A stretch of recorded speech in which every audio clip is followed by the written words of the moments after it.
My uncle made this.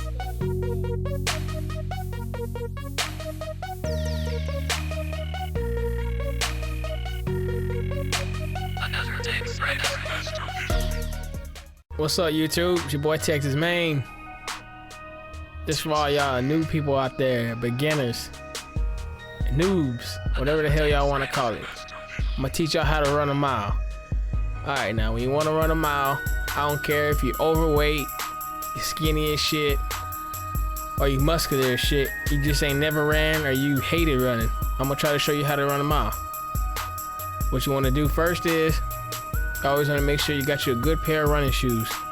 I'm gonna put up another video and show y'all and explain what kind of shoes you need to have when you're running.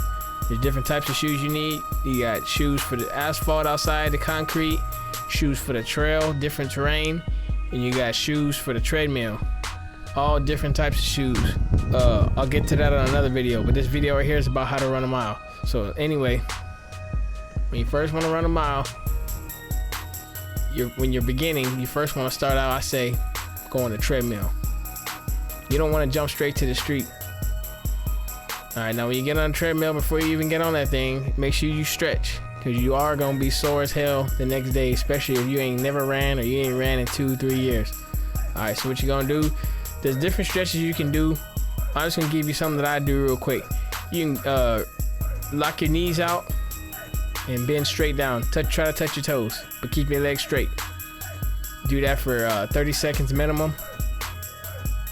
You can grab the top part of your foot and pull your leg back. Do some thigh stretches. Do that in both legs. And then check this out right here. This is a shin stretcher. What you want to do with this is stretch out those shins, because you will get shin splints if you never ran, or you don't run, or you're overweight. Your body has to get accustomed to all that pounding on the street or on the treadmill, whatever you want to do. We all know the street is the hardest place to run. And then it's either gonna be the street or it's gonna be the sand. But you ain't running on the sand right now, because that's for people who know what the hell they doing, and you obviously don't. That's why I'm trying to show you. Alright, so after you got done all your stretching and some good pair of running shoes on, make sure them holes is tight. What we're gonna do is we're gonna start out running. If this is day one for you and you never ran, you're not gonna run a mile first.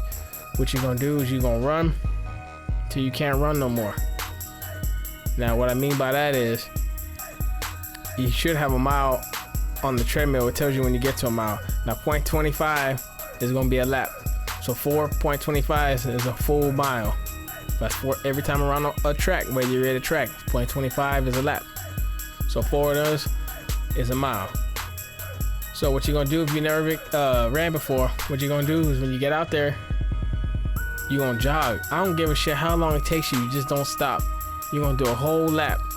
Jog that whole lap. If you can do that whole lap with no problems, you sweating a little bit, a little heavy breathing, do another lap. If you can't do 2 laps, stop where you can absolutely not run no more, and remember that spot. So you're gonna walk the next lap after that, and then you're gonna try to run another lap until you get to 1 mile. Now, you're not gonna be able to run the whole mile in one fucking workout. Maybe not in one fucking week, depending on how you are, how overweight you are, and how bad your body recuperates. So you're gonna get as far as you can and mark that. So the next time you come running, whether it's the next day or it's every other day, you have to at least get to that same spot you stopped at the first time, or you can get a little bit farther is what you want to do. Eventually building up to every time you get farther and farther, you get 1 mile. Okay, so basically when you start running now, make sure you swing your arms good. You want to get a good arm swing when you're running. Some people run on their heels, some people run on their toes. It don't matter who you are, just do whatever's comfortable. You don't even need to wear a watch when you go running. Wearing a watch is for people who are more advanced. When you're running right now, you need to be worrying about form and not getting hurt. That's all you need to worry about. It don't matter if it takes you 45 minutes to run a mile, which it won't, but it don't matter. At least you out there, everybody's watching you because they want to do it, but they scared. Okay, so just start running. Once you run, mark your spot. You know what to do after that. When you finish your workout or your run for the day, go to your calendar, wherever you got your calendar, Put a mark down. I did 0.25 and some change. That means you did a whole lap and some change and you stopped, and then you either walked the rest of the mile or you jogged here and there. But all that doesn't count towards your 1 mile run because you stopped. When I say run a mile, I mean you run all 4 laps as one workout. That means you ran a mile. So yes, if you walk the rest of that mile, you ran, but you didn't run a mile. When I say run it, it means you do the whole thing in one workout without stopping. You can get to the point where you'll be able to do that. All right. When you finish running, get another stretch. Stretch your hamstrings out. Do some leg stretches. Stretch your shins out again. Make sure you stay hydrated. All right. Well, that's about it. That's how you run a mile right there. Comment and subscribe. Like my shit. Holla at your boy.